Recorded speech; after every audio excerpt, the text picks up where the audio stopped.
فاسألوا الذكر إن كنتم لا تعلمون۔ تو اے لوگو علم والوں سے پوچھو اگر تمہیں علم نہ ہو۔ الحمدللہ رب العالمین والصلاة والسلام علی سید المرسلین، اما بعد فاعوذ باللہ من الشیطان الرجیم، بسم اللہ الرحمن الرحیم۔ الصلاة والسلام علیک یا رسول اللہ، الصلاة والسلام علیک یا حبیب اللہ، الصلاة والسلام علیک یا نبی اللہ، وعلی آلک واصحابک یا نور اللہ۔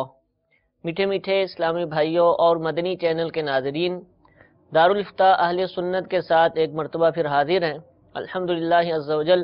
اس سلسلے میں دارالفتاح اہل سنت کے عالمی دین ہمارے ساتھ ہوتے ہیں، مفتیان اکرام ہمارے ساتھ ہوتے ہیں اور آپ کی جانب سے پوچھے گئے سوالات کے جوابات عطا فرماتے ہیں۔ مختلف عنوانات کے تحت ہمارے سلسلے ہوتے ہیں، ان سلسلوں میں آپ کالیں کرتے ہیں، ہماری طرف سے بھی کچھ سوالات شامل کیے جاتے ہیں اور ان پر ہم الحمدللہ علم دین کا بے شمار خزانہ حاصل کرتے ہیں۔ سوالات کے باقاعدہ آغاز سے پہلے درود پاک کی فضیلت سنتے ہیں۔ نبی کریم صلی اللہ تعالی علیہ وآلہ وسلم نے ارشاد فرمایا، جو کوئی شخص مجھ پر 10 مرتبہ درود پاک پڑھے، اللہ تعالیٰ اس پر 100 رحمتیں نازل فرماتا ہے۔ صلو علی الحبیب صلی اللہ تعالی علی محمد صلی اللہ تعالی علیہ وآلہ وسلم۔ کالز کو اپنے سلسلے میں شامل کرتے ہیں۔ صلو علی الحبیب صلی اللہ تعالی علی محمد۔ السلام علیکم ورحمۃ اللہ وبرکاتہ۔ وعلیکم السلام ورحمۃ اللہ وبرکاتہ۔ میرا نام عبدالمجید عطائی ہے اور مجھے دارالفتاح سے یہ سوال ہے کہ جو ہے نا بینک میں سیونگ اکاؤنٹ کھولنا کیسا ہے اور جو ہے نا بینک میں نوکری کرنا کیسا؟ انشاءاللہ آپ کے سوال کا جواب عرض کرتے ہیں۔ دوسری کال۔ میرا نام ابراہیم حسین ہے، میں انڈیا ساسارام سے بول رہا ہوں۔ اب میرا سوال یہ ہے کہ لیٹرنگ اور باتھ روم ایک ہی میں ہے اور میں کیا باتھ روم میں وضو بنا سکتا ہوں؟ جی انشاءاللہ آپ کا اس سوال کا بھی جواب دیتے ہیں۔ جی ایک اور کال۔ چلیں انشاءاللہ مزید کالیں بعد میں۔ حضور پہلا سوال تھا عبدالمجید بھائی کا، بینک سے متعلق تھا۔ 2 سوالات انہوں نے کیے کہ بینک میں سیونگ اکاؤنٹ کی جس میں بعد میں نفع بھی دیا جاتا ہے وہ کھلوا سکتے ہیں کہ نہیں، اور دوسرا سوال یہ تھا کہ بینک کی نوکری کرنا کیسا۔ الحمدللہ رب العالمین والصلاة والسلام علی سید الانبیاء والمرسلین، اما بعد فاعوذ باللہ من الشیطان الرجیم، بسم اللہ الرحمن الرحیم۔ بینک میں سیونگ اکاؤنٹ سے متعلق جو ہے وہ انہوں نے سوال کیا۔ دیکھیں، قرض رقم جب آپ کہیں بھی دیں، کسی کے پاس بھی رکھوائیں، تو قرض کے اوپر جو نفع حاصل ہوتا ہے وہ سود ہوتا ہے۔ نبی کریم صلی اللہ علیہ وسلم کی حدیث مبارکہ ہے، کل قرض جر منفعۃ فہو ربا، ہر وہ قرض جو نفع کھینچ لائے وہ سود ہے۔ چونکہ بینک کے پاس بھی جو آپ کی رقم ہوتی ہے شرعی اعتبار سے وہ قرض کے تحت آتی ہے، عقد قرض کے تحت جو ہے وہ بینک کے پاس ہوتی ہے۔ تو یہ معذرت پچھلے سلسلے میں آپ نے فرمایا تھا کہ بینک کے پاس جو رقم ہے وہ قرض ہے، تو اسلامی بھائی پوچھتے ہیں وہ قرض تھوڑی ہم دیتے ہیں، ہم تو ان کے پاس امانت رکھواتے ہیں۔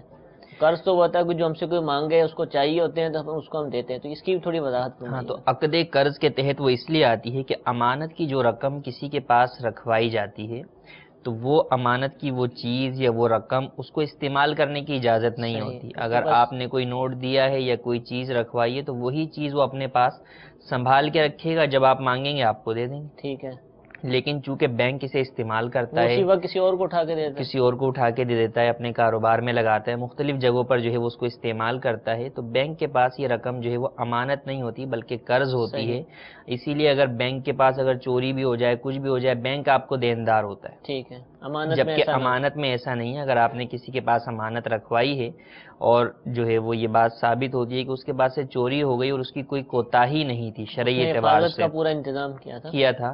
کوئی کوتاہی اس کی ثابت نہیں ہوتی، تو اس صورت کے اندر اس کے اوپر جو ہے وہ صحیح۔ حکم نافذ نہیں ہوتا کہ وہ آپ کو دے یا آپ اس سے مطالبہ کریں۔ لیکن اب یہ کہ کہاں کوتاہی ہے کہاں نہیں ہے، اس کا فیصلہ تو جو ہے وہ کسی عالم دین کے پاس جا کر ہی ہو سکتا ہے، تو خود جو ہے وہ اپنے طور پہ امانت کے اعتبار سے یہ حکم ایک دوسرے پر ہرگز نہ لگایا جائے۔ تو ہم قرض کی بات کر رہے تھے کہ چونکہ عقد قرض کے تحت جو ہے وہ یہ رقم بینک کے پاس موجود ہوتی ہے، تو اس کے اوپر بینک جو بھی نفع دے وہ سود ہے۔ اور یہ صرف سیونگ اکاؤنٹ نہیں بلکہ بینک کے دیگر اکاؤنٹس بھی، چاہے وہ سیونگ کے نام سے ہوں یا کسی اور نام سے ہوں، ان کے اندر اگر نفع ملتا ہے تو وہ سود ہے، اس کو حاصل کرنا جو ہے وہ جائز نہیں ہے۔ اب اگر کسی نے یہ کھلوا لیا اکاؤنٹ تو اولاً تو اللہ تبارک و تعالیٰ کی بارگاہ میں سچی توبہ کریں، اور پھر جو ہے وہ جتنی رقم بھی سود کی مد میں حاصل ہوئی ہے کسی شرعی فقیر مستحق کے زکوٰۃ کو ثواب کی نیت کے بغیر صدقہ کر دیں۔ ثواب کی نیت نہیں، ثواب کی نیت اس کے اندر نہیں کریں گے کہ یہ سود کی رقم ہے اور یہ خبیث مال ہے، اس میں ثواب کی نیت نہیں کی جا سکتی۔ جو نفع پہلے ملے تھے اب تو چلو موجود ہے یہ کر دے گا، جو پہلے لیتا رہا کھاتا رہا تو وہ بھی جتنے دینے اس نے کھائے تھے تو وہ جو ہے وہ سود کھانے کے زمرے میں آئے گا، اس کی وجہ سے بھی گناہ گار ہوا، تو اس کی بھی سچی توبہ کرے اور اتنی رقم بھی صدقہ کرے گا بغیر ثواب کی نیت کے۔ لیکن یہ حکم ہے جو کچھ ہو چکا، ٹھیک ہے، یہ مطلب نہیں ہے کہ آئندہ بھی جو ہے وہ اس اکاؤنٹ کو چلایا جائے، صحیح، وہ جو رقم آتی جائے آپ بولیں کہ میں صدقہ کرتا رہوں گا، اس کی اجازت نہیں ہے، کیونکہ آپ گناہگار ہو رہے ہیں۔ ٹھیک ہے، صدقہ کرنے کا حکم ایک الگ حکم ہے، لیکن گناہگار بھی آپ ہو رہے ہیں، تو اس گناہ سے بچنا بھی آپ پر ضروری ہے، اور سود تو جو ہے وہ حرام اور کبیرہ گناہ ہے۔ اللہ تبارک و تعالیٰ نے قرآن مجید میں ارشاد فرمایا حرم الربا، اللہ نے سود کو حرام کیا۔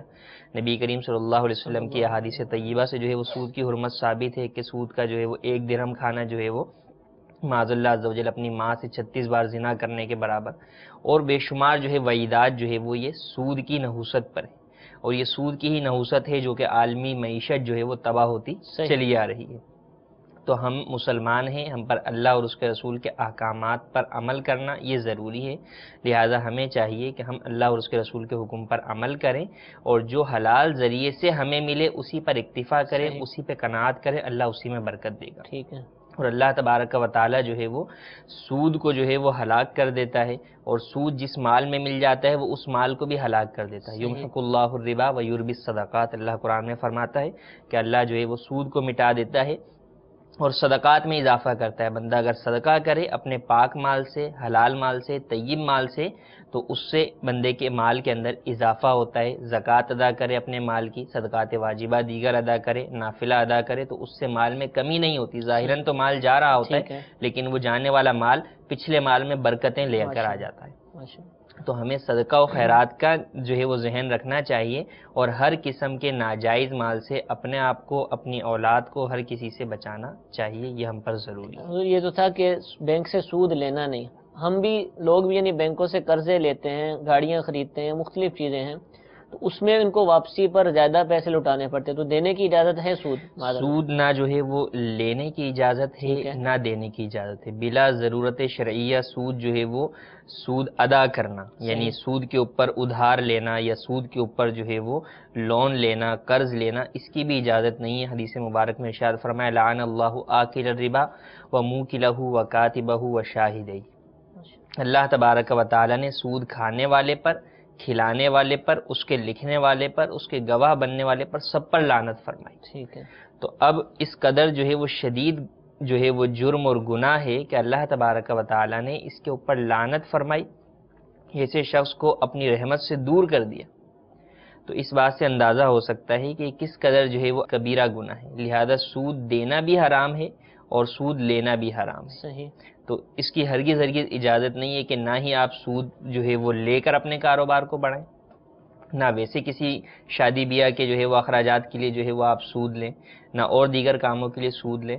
تو نہ سود لیں نہ سود دیں، یہ دونوں چیزوں سے بچنا جو ہے وہ سود لین دین سے مسلمان کو ضروری ہے، اور جس طرح بچنا ضروری ہے اسی طرح حدیث مبارک کے مطابق اس کا لکھنا، ٹھیک، اس پر گواہ بننا، اس کی جو ڈیلنگ بینک سے ہو رہی ہے اس کے جو جیسے پیپرز وغیرہ آتے ہیں کہ آپ ضمانتی بنتے ہیں اس پر سائن کرنا، یہ سب چیزیں گناہ کے اندر شامل ہو جاتی ہیں۔ اور اسی حدیث سے ہمارے اسی سوال کا جو دوسرا جز ہے بینک میں نوکری کرنا، چونکہ بینک کے اندر جو نوکری، خاص طور پہ وہ نوکریاں جن کا تعلق کسی بھی طریقے سے جو ہے وہ سود کے معاملات سے پڑتا ہے، آیا وہ سود کی ویریفیکیشن سے تعلق رکھتا ہے یا سود ایشو کرنے سے متعلق جو ہے وہ اس کی ذمہ داری ہے کہ اس کے سائن پہ سود ایشو ہوگا، یا وہ اس کا جو ہے وہ کھاتوں کا اندراج کرے گا یا اس کی کیلکولیشن کرے گا کتنا سود آیا کتنا گیا۔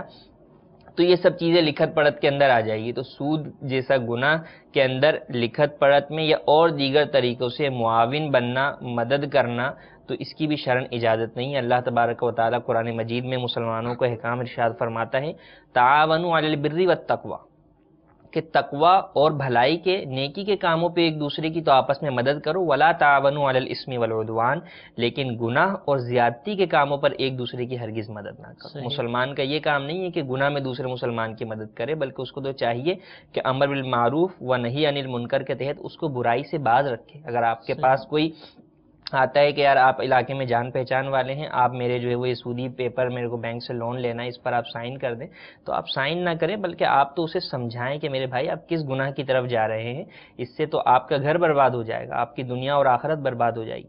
تو ہمیں تو اس کا جو ہے وہ ذہن بنانا چاہیے اور اس کو اس برے کام سے روکنا چاہیے. صحیح.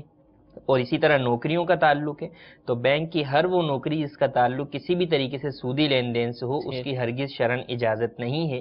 البتہ وہ نوکری ہے جن کا تعلق جو ہے وہ سودی لین دین کے ساتھ نہیں ہے، جیسے جو ہے وہ گارڈ کی نوکری ہے یا پیون وغیرہ کی نوکری ہے، تو ان کا تعلق چونکہ ایک جو ہے وہ جائز کام کے ساتھ ہے کہ وہ سیکیورٹی کر رہے ہیں، یا گارڈ جو ہے یا پیون جو ہے وہ پانی وغیرہ جو ہے وہ لا کر دے رہا ہے، چائے وغیرہ، تو ان کا تعلق چونکہ ناجائز کام کے ساتھ نہیں ہے، تو ان کی نوکری کرنا جو ہے وہ جائز ہے. اگر وہ اس پیون سے بھی کہتے ہیں کہ یہ رجسٹر اٹھا کے ادھر رکھ دو ادھر رکھ دو جس میں سودی کام کا تعلق ہے، تو کیا اس کا بھی کام منع ہو جائے؟ رجسٹر اٹھانے بٹھانے سے تو جو ہے وہ تعلق نہیں ہوگا، لیکن دیگر جو کام ہے چونکہ عموماً ان سے وہ کام نہیں لیے جاتے پیون وغیرہ سے جن کا تعلق جو ہے وہ سودی معاونت کے اندر شمار ہو. لیکن جو اندر افراد ہوتے ہیں، کوئی جو ہے وہ سود لکھ رہا ہوتا ہے، کوئی کاؤنٹ کر رہا ہوتا ہے، دیگر معاملات ہیں. پھر یہ ہے کہ بعض افراد یہ بھی کہتے سنتے نظر آتے ہیں کہ جناب میری ڈیوٹی کے اندر سود نہیں ہے.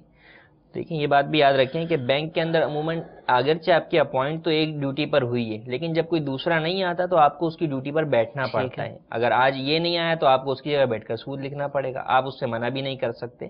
تو اس لیے مکمل طور پر اس جگہ کے جاب کرنے سے اپنے آپ کو محفوظ رکھیں اور حلال روزی ہی ذریعہ روزی بنائیں. عموماً یہ جو بینک میں نوکری کرتے ہیں اس کے لیے جو تعلیم حاصل کی جاتی ہے، MBA کرتے ہیں اور BCom DCom وغیرہ، وہ کہتے ہیں عموماً ہمیں اسی شعبے میں نوکریاں ملتی ہیں، تو ہمارے پڑھنے کا فائدہ ہے کہ ہم اتنا پڑھا اب کیا کریں، اتنا زیادہ خرچہ ہوا یونیورسٹیز کے اندر، دوسری جگہ نوکری ملے گی کسی دکان میں کسی آفس میں تو اتنی تنخواہ نہیں ملتی. تو ان کو کچھ مدنی پھول عطا فرمائیے. دیکھیں اصل یہ ہے کہ اول تو آپ نے جب وہ علم حاصل کیا، ایک تو ہمارے یہاں یعنی کہ علم دین سے دوری کے باعث اول تو علم دین حاصل کرتے نہیں، اور علم دنیا بھی حاصل کرتے ہیں تو اس کا مقصد بھی علم حاصل کرنا نہیں ہوتا بلکہ اس کا مقصد دنیا کمانا ہوتا ہے.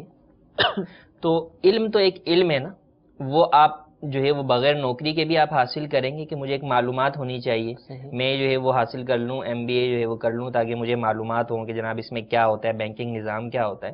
تو اس میں شرعاً کوئی قباحت نہیں ہے، جبکہ اس کا جو سسٹم ہے سیکھنے کا یا وہ جو ذریعہ تعلیم ہے وہ درست ہو، اور اس کی تعلیم کے دوران مجھے ناجائز پریکٹسز نہ کرنی پڑے. یعنی وہاں پر بھی کیونکہ یہاں پر ناجائز پریکٹسز اس طرح کرنی پڑتی ہیں کہ یہ جو ہے وہ بعض جگہوں پر، ممکن ہے ہر جگہ ایسا نہ ہو، کہ مختلف بینکوں کے اندر جو ہے وہ ان کو بھیجا جاتا ہے. صحیح. اور یہ وہاں جا کر جو ہے وہ ایک پریکٹس کے طور کے اوپر کہ بھئی کیا فیلڈ کے اندر، فیلڈ میں اتر کے کام کرنا جسے کہتے ہیں کہ ہاں، تو وہ ان سے جو ہے وہ فل کروائے جاتے ہیں یا چیک کروائے جاتے ہیں، تو اس کی بھی شرعاً اجازت نہیں ہے. صحیح. علم بطور علم حاصل کرنا جائز ہے. اب یہ سوال کہ اب میں نے جو ہے وہ حاصل کر لیا، اب مجھے نوکری کم ملتی ہے، تو اس میں حضرت سیدنا سفیان ثوری رحمہ اللہ تعالی علیہ کی جو ہے وہ ایک پیاری حکایت ہے کہ ایک شخص جو ہے وہ آپ کے پاس آیا جو کہ آپ کے زمانے میں ٹیکس وصول کرتا تھا. اچھا، اس دور میں بھی ٹیکس ہوتا تھا؟ جی.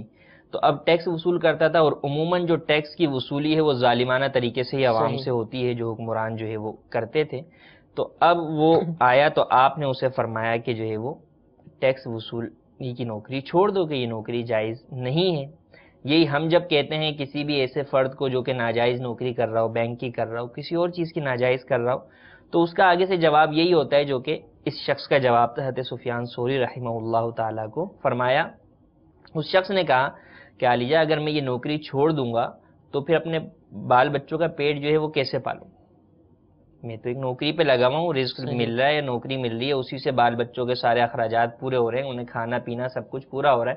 آپ کہہ رہے نوکری چھوڑ دوں تو میں جو ہے وہ کیسے جو ہے وہ؟ تو آپ رضی اللہ تعالیٰ عنہ نے بڑا پیارا جواب ارشاد فرمایا. فرمایا لوگوں سنو یہ کیا کہتا ہے کہ جب یہ اللہ تبارک و تعالیٰ کی نافرمانی کرے گا تو اللہ اسے رزق دے گا، اور جب فرما برداری کرے گا تو رب اسے رزق نہیں دے گا۔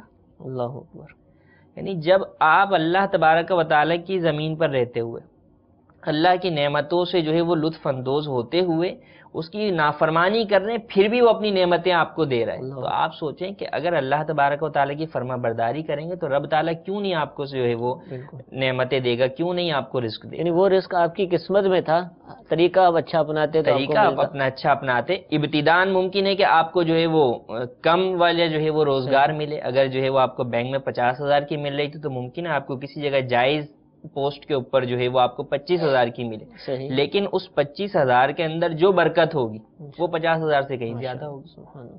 تو اپنے اخراجات پر بھی اب ایسے افراد کو چونکہ اپنا ایک اسٹیٹس بنا لیا ہوتا ہے نا، جس کی تنخواہ 50,000 ہے تو وہ 50,000 کے اعتبار سے اپنے اخراجات بھی پیدا کر لیتا ہے۔ اب وہ نوکری بھی 50,000 والی ڈھونڈے اب وہ یہی سوچتا ہے کہ جب تک 50 والی نہیں ملے گی تو میں نے نہیں چھوڑنی۔ تو دیکھیں یہ بھی غلط ہے، جب آپ حرام کام کر رہے ہیں تو اس کو چھوڑنا ضروری ہے، صحیح، اور پھر جب تک آپ چھوڑیں گے نہیں تو اس وقت تک آپ کے ساتھ برکتیں رحمتیں بھی نہیں ہوں گی۔ جب برکتیں رحمتیں نہیں ہوں گی اللہ تبارک و تعالیٰ کی تو آپ کو حلال روزی کہاں سے ملے گی؟ ٹھیک ہے، جب آپ چھوڑیں گے اس کو، اللہ تبارک و تعالیٰ کی بارگاہ میں سچی توبہ کریں گے، کیونکہ سچی توبہ اسی وقت ہوگی جب اس گناہ سے رک جائیں۔ صحیح، میں گناہ کر بھی رہا ہوں اور جو ہے وہ توبہ بھی کر رہا ہوں تو وہ تو توبہ کافی نہیں ہوگی نا۔ ایک بندہ فلم دیکھ بھی رہا اور اللہ تبارک و تعالیٰ سے توبہ بھی کرے کہ جناب جو ہے وہ اللہ میں توبہ کرتا کی ہوں، شرائط آئندہ میں فلم سے اس کام کا چھوڑنا بھی ضروری ہے۔ بالکل اسے پختہ ارادہ چھوڑنا کہ آئندہ نہ کرنے کا اس کا پختہ عزم ہو، صحیح ہے، پکا منہ سے ارادہ توبہ ہو۔ توبہ کرنے سے کام نہیں بالکل۔ کرے۔ تو اب جب آپ اس حرام چیز کو چھوڑیں گے، اللہ تبارک و تعالیٰ کی بارگاہ میں جو ہے وہ جھک جائیں گے تو اللہ تبارک و تعالیٰ جو ہے وہ پھر آپ کو حلال روزی بھی دے گا، اس روزی میں برکت بھی دے گا، ساری راہیں کھلیں گی۔ اور بہت سارے لوگ یہ پڑھنے کے بعد حلال کام کرتے ہی ہیں، بالکل بہت جگہ پر کرتے ہیں۔ ہیں۔ ایک جو ہے وہ شخص دارالفتہ میں ہمارے آئے اور انہوں نے جو ہے وہ بیرون ملک رہنے والے تھے، تو یہی سودی کاروبار کے اندر بیچارے بڑے پھنسے ہوئے تھے۔ خیر انہوں نے اپنا جو ہے وہ ارادہ پختہ کیا کہ اب میں نے یہ چھوڑ دینا ہے، تو چھوڑا تو کئی جو ہے وہ ہزاروں ڈالر ان کے اوپر سود تھا، اس سے بھی چھٹکارا ہو گیا، اور آج بیرون ملک میں ہی رہتے ہیں۔ تو ان کا یہ کہنا تھا کہ میں اب 1 روپیہ بھی جو ہے نا وہ کسی بھی سودی لین دین کے اندر شامل نہیں ہوتا، ٹھیک اور ہے، اللہ تبارک و تعالیٰ کا شکر ہے کہ سارے معاملات جو ہے وہ میرے بہتر سے بہتر چل رہے ہیں۔ تو بندہ کوشش کرے اللہ تبارک و تعالیٰ کی بارگاہ میں سچے دل سے رجوع کرے، صحیح، توبہ کرے، تو اللہ تبارک و تعالیٰ تو اپنے بندے پر جو ہے وہ رحمتیں نچھاور کرنے والا ہے۔ صحیح۔ اچھا صرف یہ بینکوں میں ہی نہیں ہے، اگر کسی پرائیویٹ ادارے میں یا کسی اور جگہ پر بھی، چھوٹی سی دکان پر بھی سودی کاروبار ہے تو- کاتبہ ہو کے الفاظ ہے نا حدیث جی میں کہ جی، سود بینک لکھنے نہیں والے پر، بینک تو ہے نہیں، ٹھیک ہے۔ اب سود لکھنے والا چاہے دکان میں ہو، چاہے کمپنی میں ہو، چاہے فیکٹری کے اندر ہو، چاہے جو ہے وہ کسی اور مقام پر، ٹھیک ہے، تو اس کو جو ہے وہ گناہگار اصل کام کو ہوگا، دیکھا جائے گا۔ بالکل وہ گناہگار ہوگا، اس کو یہ چیز چھوڑنا لازم ہو۔ ٹھیک ہے۔ دوسرا اسی جواب میں آپ نے فرمایا کہ اب جو سود لے چکا یا جو اس کے پاس موجود ہے سیونگ اکاؤنٹ میں، تو وہ بغیر ثواب کی نیت سے صدقہ کر دیں۔ اس پر لوگ عموماً سوال کرتے ہیں کہ کیا ہم اس کو مسجد کے استنجا خانے بنانے کے لیے لگا دیں؟ مسجد کے جو اصل ہے اس پہ نہیں لگائیں گے، استنجا خانے ایک اچھی جگہ نہیں سمجھی جاتی تو اس کے اوپر خرچ کر دیں، تو کیا اس طرح کر سکتے ہیں؟ بالکل ایسا نہیں کر سکتے، بلکہ یہی ہے کہ اس میں شرعی حکم یہی ہے کہ جو ہے وہ آپ جو اپنی زکاة، اپنا جو یہ صدقہ آپ کر رہے ہیں ثواب کی نیت کے بغیر، چونکہ یہ ناپاک مال ہے تو اس کو مسجد میں لگانے کی اجازت نہیں ہے۔ شرعی فقراء اس کا ایک مصرف، ایک جگہ شریعت نے بتا دی کہ آپ انہیں خرچ کریں گے اور ثواب کی نیت نہیں کریں گے۔ ٹھیک ہے، اللہ تبارک و تعالیٰ پاک ہے، مسجد اللہ کا گھر ہے، تو اللہ تبارک و تعالیٰ جو ہے وہ پاک ہے اور پاک مال کو ہی قبول فرماتا ہے۔ تو اب مسجد، مدرسے میں، کسی بھی جگہ پر جب بھی کوئی چیز صدقہ و خیرات کی جائے تو انسان کو اپنے پاک مال سے کرنی چاہیے۔ چاہے وہ ہرگز استنجا جو ہے- خانے ہی کیوں نہ ہو بالکل، مسجد کے۔ وہ جو ہے وہ استنجا خانے ہوں، فرش ہو، زمین ہو، یا جو ہے وہ مسجد کا گیٹ ہو، کوئی بھی چیز ہو تو اس کے اندر پاک مال ہی جو ہے وہ ہمیشہ لگایا جائے اور دیا جائے، اور اسی پر ثواب کی امید رکھی جائے۔ حرام مال دیں گے تو اس پہ ثواب کی امید کرنا بھی حرام۔ ٹھیک ہے، امید ہے عبد المجید بھائی کو اور اس طرح کے بے شمار اسلامی بھائیوں کو ان کے کئی سوالات کے جوابات مل چکے ہوں گے۔ جو دوسرا سوال تھا، ابراہیم بھائی ہند کے کسی شہر سے پوچھ رہے تھے کہ اٹیچ باتھ جس کو کہا جاتا ہے کہ استنجا خانہ بھی ہوتا ہے اور ساتھ ہی نہانے کی جگہ بھی ہوتی ہے، لیٹرین اور باتھ روم جس کو کہہ رہے ہیں، تو کیا ایسی جگہ پر بیسن وغیرہ میں جہاں کے واش روم ساتھ ہی ہے تو وضو وغیرہ بنا سکتے ہیں؟ ہاں دیکھیں، ایسی جگہ پر وضو تو بنا سکتے ہیں۔ اس بات کا خیال رکھیں کہ چونکہ اگر جو ہے وہ بیسن وغیرہ کے اوپر وضو کرتے ہیں تو پانی جو ہے وہ فرش پہ گرتا ہے، تو فلور جو ہے وہ ناپاک نہ ہو یا اس پہ ٹھیک کوئی ہے۔ نجاست ظاہری طور پر نہ ہو، اس کے اوپر پانی بہا لیا جائے پہلے، تاکہ اگر کوئی نجاست ہے تو وہ زائل ہو جائے۔ ہاں، اس بات کا خیال رکھنا ضروری ہے کہ جو وضو کی ابتدا میں یا درمیان میں جو دعائیں پڑھی جاتی ہیں، وضو کرنے کے بعد دعائیں پڑھی جاتی ہیں، وہ اس مقام پر پڑھنے کی اجازت نہیں ہے۔ تو وہ دعائیں جو ہے وہ مکمل اس جگہ سے باہر آ کر پڑھی جائیں، ٹھیک اس ہے۔ دوران جو ہے وہ زبان سے جو ہے وہ یہ دعائیں یا کرنے کی اجازت نہیں ہے۔ کوئی ایسی صورت ہو کہ اندر وہاں وضو بھی ہو جائے اور دعا پڑھنے کی بھی اجازت، کوئی ایسی؟ تو مکمل طور پہ الگ، یعنی وہ سیپریٹ جو ہے وہ نظام ہو، کہ یعنی ایک بڑی عمارت تو ہے ٹھیک ہے۔ لیکن اب اس عمارت کے اندر وضو خانہ الگ ہے، مکمل دیوار سے الگ ہے۔ کوئی بھی دیکھے گا تو یہ نہیں کہے گا کہ یہ جو ہے وہ باتھ روم میں وضو خانہ ہے، بلکہ یہی کہے گا یہ وضو خانہ ہے اور یہ جو ہے وہ دیوار سے آڑ دیوار ہے۔ ہے کی مکمل آڑ ہے، جس سے دونوں چیزیں الگ الگ محسوس ہوں، ٹھیک ہے۔ تو پھر اس صورت میں جو ہے وہ پڑھنے میں حرج نہیں۔ ٹھیک ہے، جزاک اللہ۔ مزید کالز کو سلسلے میں شامل کرتے ہیں۔ صلو علی الحبیب صلی اللہ تعالی علی محمد صلی اللہ۔ میرا نام عامر ہے اور گڈو سے بات کر رہا ہوں۔ میرا سوال یہ ہے کہ تکبیر کے وقت حی علی الصلاۃ جب اٹھتے ہیں تو اس کی کوئی حدیث ہے؟ انشاءاللہ آپ کے سوال کا جواب دیتے ہیں۔ جی مزید کال۔ السلام علیکم ورحمۃ اللہ وبرکاتہ۔ وعلیکم السلام ورحمۃ اللہ وبرکاتہ۔ محمد اسلم اتاری پیر مال سے۔ حضرت آپ کی بارگاہ میں یہ سوال ہے کہ مساجد میں جو کرسیاں رکھنے کا رواج ہے اس کے بارے میں تفصیلاً بیان فرمائیں۔ اور دوسرا سوال میرا یہ ہے کہ قیامت کے دن شخص کو والد کے نام سے پکارا جائے گا یا والدہ کے نام سے؟ انشاءاللہ آپ کے سوال کا جواب عرض کرتے ہیں۔ حضور دو سوالات ہیں۔ عامر بھائی نے گڈو یا بدو شہر کا نام بتایا کہ حی علی الصلاۃ پر کھڑا جو ہوا جاتا ہے، اقامت جب کی جاتی ہے نماز کی، اس کے حوالے سے پوچھ رہے ہیں کہ اس کے بارے میں کوئی حدیث، قرآن کا حکم کچھ؟ دیکھیں، اقامت جب جماعت کے لیے کہی جاتی ہے تو اس میں کب کھڑا ہونا چاہیے، اس کے بارے میں شرعی احکام بھی موجود ہیں، احادیث طیبہ بھی موجود ہیں۔ اول تو یہ بات یاد رکھیں کہ جو لوگ ابتداءً ہی کھڑے ہو جاتے ہیں، اللہ اکبر پر ہی کھڑے ہو جاتے ہیں، تو یہ خلاف سنت طریقہ ہے۔ ٹھیک ہے۔ نبی کریم صلی اللہ علیہ وسلم کی حدیث ہے بخاری شریف کی، اس میں ارشاد فرمایا اذا اقیمت الصلاۃ فلا تقوموا حتی ترونی، کہ جب نماز قائم کی جائے تو اس وقت تک کھڑے مت ہو جب تک کہ مجھے نہ دیکھ لو۔ آپ علیہ السلام چونکہ روضہ مبارکہ سے تشریف لایا کرتے تھے، اپنے گھر سے جی اپنے گھر سے جو متصل تھا اس سے تشریف لایا کرتے تھے، تو اس حدیث مبارک کی شرح کے اندر علامہ عینی علیہ رحمہ جو ہے وہ عمدۃ القاری کے اندر فرماتے ہیں کہ صحابہ کرام کا عمل یہ تھا، اور ان صحابہ میں بھی کون سے صحابہ؟ حضرت انس رضی اللہ تعالی عنہ جو کہ خادم رسول تھے اور ایک عرصہ نبی کریم صلی اللہ علیہ وسلم کی خدمت میں رہے۔ آپ اس وقت کھڑے ہوتے تھے جب کہ قد قامت الصلاۃ کہا جاتا تھا۔ ٹھیک ہے۔ اسی طریقے سے عروہ بن حشام رضی اللہ تعالی عنہ بھی اس بات کو ناپسند فرماتے تھے کہ قد قامت الصلاۃ سے پہلے جو ہے وہ مقتدی کھڑے ہوں۔ اب جہاں تک یہ ہے، یہ تو حدیث مبارکہ بیان کر دی۔ امام اعظم ابو حنیفہ رضی اللہ تعالی عنہ اور آپ کے شاگرد حضرت امام محمد علیہ الرحمہ، آپ دونوں ارشاد فرماتے ہیں کہ احناف کے نزدیک جو ہے وہ مستحب وقت جو اقامت کے وقت کھڑے ہونے کا ہے وہ حی علی الصلاۃ کے وقت کھڑے ہونے کا ہے، کہ حی علی الصلاۃ جب کہا جائے تو اب جو ہے وہ کھڑے ہو جائیں، اور اس میں گویا کھڑے ہونے میں ایک طریقے سے جو ہے وہ حی علی الصلاۃ نماز کی طرف آؤ، تو ایک عملی پیش قدمی بھی جو ہے وہ آپ دکھا رہے ہیں کہ نماز کے لیے آپ جو ہے وہ کھڑے ہو گئے۔ تو احادیث طیبہ سے اور اقوال فقہا سے یہ بات ثابت ہے کہ ابتداءً نہ کھڑا ہوا جائے، ٹھیک ہے، بلکہ حی علی الصلاۃ پر جو ہے وہ کھڑا ہوا جائے۔ اسی طرح اگر مسجد کے اندر موجود ہیں اور جو ہے وہ امام صاحب جو ہے وہ بھی موجود ہیں، تو جو عمومی صورتحال ہماری ہوتی ہے تو یہی طریقہ اختیار کیا جائے۔ اب اگر کوئی شخص باہر سے آ رہا ہے اور اقامت ہو رہی ہے تو اس سے متعلق بھی فتاوی عالمگیری کے اندر جو ہے وہ اس بات کی صراحت ہے کہ اب اقامت ہو رہی ہے اور یہ شخص مسجد میں داخل ہو رہا ہے، تو اب یہ کھڑے ہو کر جو ہے وہ اقامت نہ سنے، اس کا کھڑے ہو کر انتظار کرنا مکروہ ہے، بلکہ مسجد میں یہ بیٹھ جائے، اقامت چاہے آدھی رہ گئی ہے، یہ جتنا حصہ رہ گیا ہے وہ جو ہے بیٹھ کر سنے، جب حی علی الصلاۃ پر پہنچے تو پھر کھڑا ہو جائے۔ ٹھیک ہے۔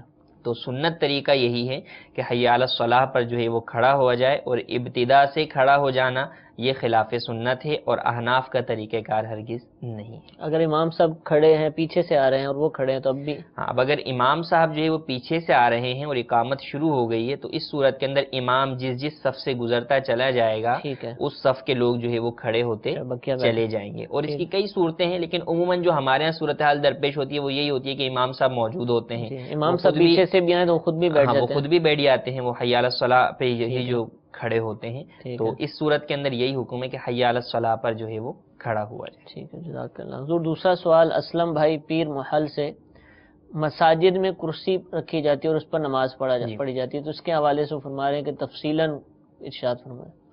دیکھیں، مساجد کے اندر جو ہے وہ کرسیاں رکھنے کا اب رواج ہوتا چلا جا رہا ہے۔ تو ایک تو یہ ہے کہ مساجد کے اندر کرسی رکھنا، تو جہاں پر اس طرح کے جو ہے وہ معذور افراد ہیں تو ٹھیک ہے، وہاں پر جو ہے وہ کرسی مسجد کے اندر رکھی جا سکتی ہے، لیکن اب یہ دیکھا جائے کہ وہ مسجد کے اندر کرسی رکھی جائے تو اس کی وجہ سے قطع صف نہ ہو۔ یعنی بس اوقات یہ ہوتا ہے کہ سائیڈوں کے اندر جو ہے وہ کرسیاں رکھ دی جاتی ہیں اور پھر جو ہے وہ نمازی نہیں ہوتے، یعنی معذور نمازی نہیں ہوتے، تو اب وہ جگہ خالی جو ہے وہ باقی رہتی ہے، تو یہ درست نہیں ہے۔ کرسی جو ہے یا تو نارمل والی رکھی جائے تاکہ اگر نمازی نہیں بھی ہے تو اس کو پیچھے جو ہے وہ ہٹا دیا جائے اور صف کو جو ہے وہ مکمل کر لیا جائے۔ ٹھیک ہے، دوسرا مسئلہ جو ہے وہ یہ ہے کہ کرسی پر بیٹھ کر نماز پڑھنے کی اجازت کب ہے اور کب نہیں ہے۔ تو کرسی پر بیٹھ کر نماز پڑھنا اس شخص کو اجازت ہے، یا یوں کہہ لیں کہ کس شخص کے لیے جو ہے وہ بغیر سجدہ، چونکہ کرسی پر جو بیٹھ کے نماز پڑھتا ہے وہ سجدہ نہیں کرتا، ٹھیک ہے، تو اب سجدہ جس پر سے ساقط ہوگا تو اب وہ چاہے زمین پر بیٹھ کر نماز ادا کر لے چاہے کرسی پر بیٹھ کر لے۔ ہاں، بعض وہ افراد ہوتے ہیں کہ جن سے زمین پر بیٹھا نہیں جاتا، گھٹنے نہیں مڑ پاتے، وہ اس وجہ سے جو ہے وہ مجبوری کی وجہ سے بیٹھتے ہیں، تو اس میں حرج نہیں ہے۔ لیکن یہ بات یاد رکھیں کہ سجدہ کب ساقط ہوتا ہے، سجدہ نمازی پہ سے کب ہوگا کہ اب سجدہ کرنے کی آپ کو اجازت نہیں ہے، آپ اشارہ کر لیں سجدے کا۔ ٹھیک ہے، وہ اس صورت میں ہوگا جب کہ ایسا شخص جو کہ نماز پڑھ رہا ہے وہ نماز میں سجدہ کرنے پر، زمین پر بھی سجدہ کرنے پر قادر نہ ہو، اور زمین سے بلند، زمین سے اونچی 12 انگل کی کسی چیز پر بھی سجدہ کرنے پر قادر نہ ہو۔ ٹھیک ہے، تو اب اس کو شریعت یہ حکم دیتی ہے کہ آپ سجدہ نہ کریں بلکہ سجدے کا اشارہ کر لیں اور اپنے جو ہے وہ چہرے کو تھوڑا سا رکوع کی بنسبت زیادہ جھکا لیں۔ جس طرح بیٹھ کر نماز پڑھتے ہیں تو رکوع کرتے ہیں، تو سجدے کے اندر رکوع کی بنسبت تھوڑا زیادہ جھکا لیں۔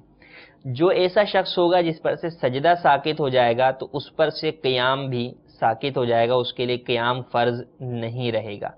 اب وہ شخص بیٹھ کر زمین پر نماز پڑھے، شرعاً کوئی قباحت نہیں ہے، اور زمین پر بیٹھ کر پڑھنی چاہیے۔ اللہ تبارک و تعالیٰ کی بارگاہ میں بندہ حاضر ہے تو اگر زمین پر بیٹھ سکتا ہے تو کرسی پر بیٹھنا ایک اچھی بات جو ہے وہ ٹھیک ہے، نہیں، اللہ کی بارگاہ میں ہے تو زمین پر بندے کو جو ہے وہ ہونا چاہیے، تو وہ زمین پر بیٹھ کر جو ہے وہ نماز ادا کرے۔ ہاں، جو شخص جو ہے وہ واقعی زمین پر نہیں بیٹھ سکتا تو وہ اس صورت کے اندر جو ہے وہ کرسی پر بیٹھ سکتا ہے، اور پھر اس میں کرسی پر آگے لگے تختے کے اوپر بھی سجدہ کرنا اس پر ضروری نہیں ہے۔ اگر تختہ نہیں بھی ہے یا ہے، دونوں صورتوں کے اندر وہ صرف سجدے کا اشارہ کرے گا۔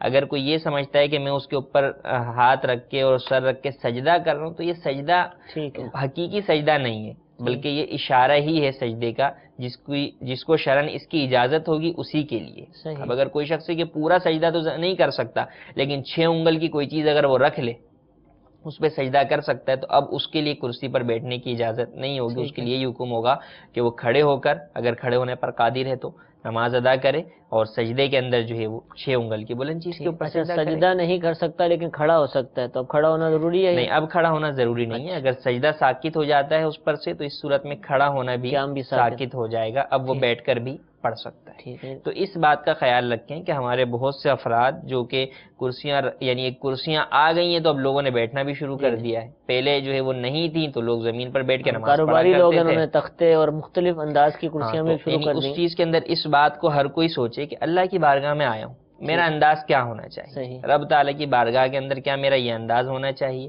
جو مجبور ہے، معذور ہے، تو اس کی تو ہم بات ہی نہیں کر رہے، اس کو تو شرعاً اجازت ہے، لیکن جو ایسا نہیں ہے زمین پر بیٹھ کر پڑھ سکتا ہے، بلکہ بعض تو سجدے بھی کر سکتے ہوں گے، تو اس صورت کے اندر ان کے لیے یہی احکام ہے کہ وہ زمین پہ سجدہ ہی کریں۔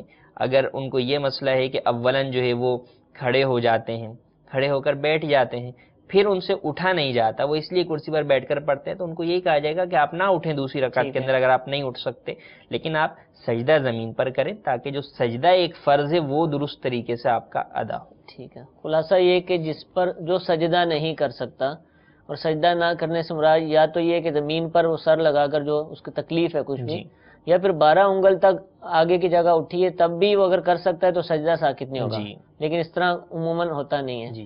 اب بہرحال جس سے ساکت ہو گیا وہ اس کو چاہیے کہ وہ زمین پر نماز پڑھے یا زمین پر کرسی بیٹھ پر کر بھی پڑھ سکتا ہے تو زمین پر ہی پڑھے، اور اگر نہیں پڑھ سکتا تو وہ کرسی پہ بھی پڑھ سکتا ہے، وہ اشارہ جو ہے وہ ضرور اس میں دیکھا ہے کہ یہ تو چلیں کرسی اور سجدے کا معاملہ ہے، قیام جو لوگ نہیں کر سکتے ہیں اور وہ بیٹھ جاتے ہیں اور بعد میں سجدہ وغیرہ کرتے ہیں، وہ بھی دیکھا ہے کہ وہ صرف تکبیر کہتے ہیں، قیام کرتے ہیں، اس کے بعد چلے جاتے ہیں رکوع میں اور زمین پر بیٹھ جاتے ہیں، تو ان کے اتنا ضروری ہوگا کہ جتنی دیر کھڑے ہو سکیں، یا بس وہ تکبیر کہیں اور اس کے بعد جو ہے زمین پر بیٹھ کر نماز پڑھنا شروع کر دیں۔ دیکھیں قیام تو جو ہے وہ فرض ہے، ٹھیک ہے، تو اب فرائض کے اندر جب قیام ہے تو جتنی دیر تک یہ کھڑے ہو سکتے ہیں اتنی دیر تو کھڑے رہنا ان پر ضروری ہے۔ ٹھیک ہے، اگر خود کھڑے ہو سکتے ہیں خود، اگر کسی چیز کے ساتھ دیوار وغیرہ کے ساتھ ٹیک لگا کر کھڑے ہو سکتے ہیں تو ان کو یہی حکم ہوگا کہ ٹیک لگا کر کھڑے ہوں آپ، ٹھیک ہے، لیکن قیام کریں آپ جب تک کر سکتے ہیں، صحیح، اور جب استطاعت نہ رہے، طاقت نہ رہے، تو اس وقت جو ہے وہ بیٹھنے کا حکم ہوگا کہ اس وقت وہ بیٹھ سکتے ہیں، اس میں شرعاً کوئی قباحت نہیں ہو۔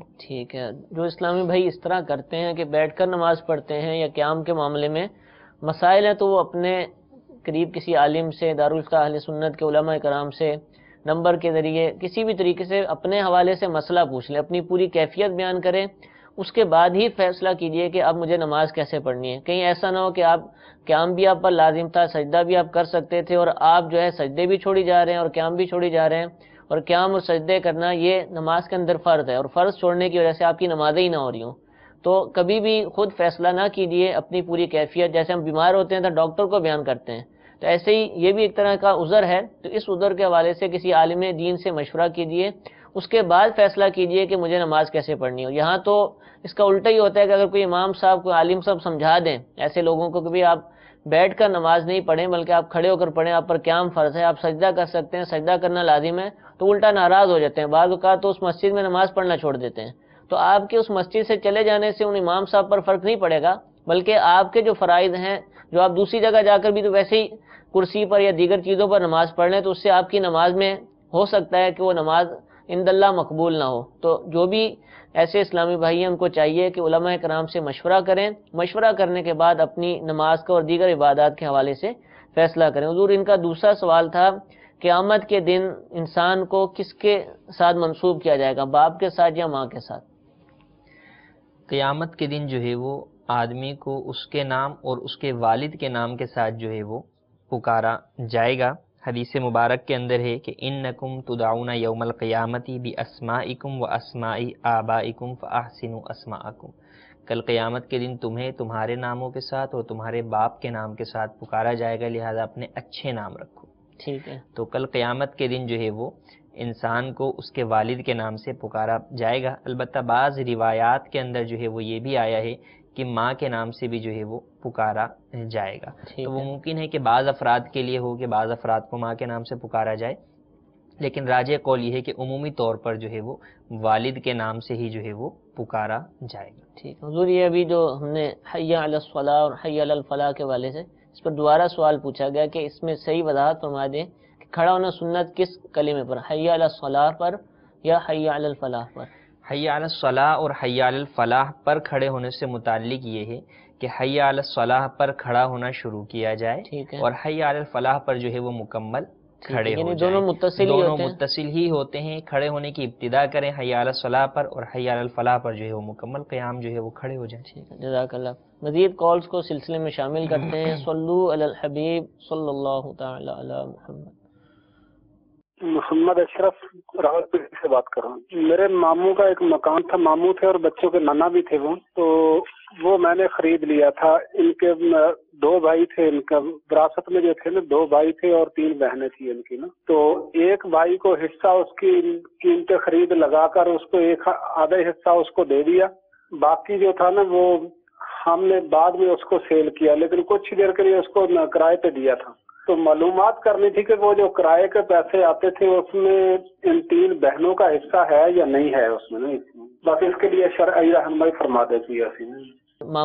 ماموں سے مکان خریدا اور وہ 2 بھائی اور 3 بہنیں تھیں، شاید وراثت تھی اور ایک ہی سے خرید کر اسی کو رقم ادا کر دی، تو اس کے حوالے سے اس میں انہوں نے جو یہ کہا کہ ایک کا حصہ تو ہم نے دے دیا، انہوں نے خرید لیا اور ان کے پیسے انہیں دے دیے، جو دوسرا حصہ تھا تو وہ حصہ چونکہ 3 بہنوں کا تھا تو اس حصے کو کہہ رہے ہیں کہ بیچنے سے پہلے، یعنی تینوں بہنوں کو حصہ دینے سے پہلے کرائے پہ چڑھایا۔ تو دیکھیں جو مال وراثت ہوتا ہے اس کے اندر جتنا جو بھی اس سے نفع ہوگا، پروفٹ ہوگا، وہ وراثت کے حصوں کے مطابق ورثاء میں ہی تقسیم ہوگا، لہذا وہ تقسیم ہونے سے پہلے جتنا بھی اس کا کرایہ حاصل ہوا وہ بھی شرعی حصوں کے مطابق تمام ورثاء میں تقسیم ہوگا۔ بھائی چونکہ اپنا حصہ لے چکا تھا تو ان میں تقسیم نہیں ہوگا، لیکن پیچھے جو بہنیں ہیں یا اور دیگر ورثاء تھے جن کا حصہ اس بقیہ آدھے میں تھا تو اس کا جو بھی کرایہ حاصل ہوا وہ سب ورثاء میں ان کے حصوں کے مطابق تقسیم ہوگا، اور اس کے حصے وہی ہوں گے جس حصے سے اصل چیز تقسیم ہونی ہے، اسی حصے سے اس کا کرایہ بھی تقسیم ہونا ہے۔ ٹھیک ہے، مزید معلومات کے لیے دارالفتاح اہل سنت اگر قریب موجود ہو اس میں رابطہ کیجیے، ورنہ فون کر کے اپنے مسئلے کو معلوم کیجیے، انشاءاللہ عزوجل رہنمائی بھی آپ کو حاصل ہوگی۔ اللہ تعالیٰ سے دعا ہے کہ جو کچھ سنا اس پر عمل کرنے کی توفیق عطا فرمائے۔ صلو علی الحبیب صلی اللہ تعالی علی محمد صلی اللہ تعالی علیہ وسلم۔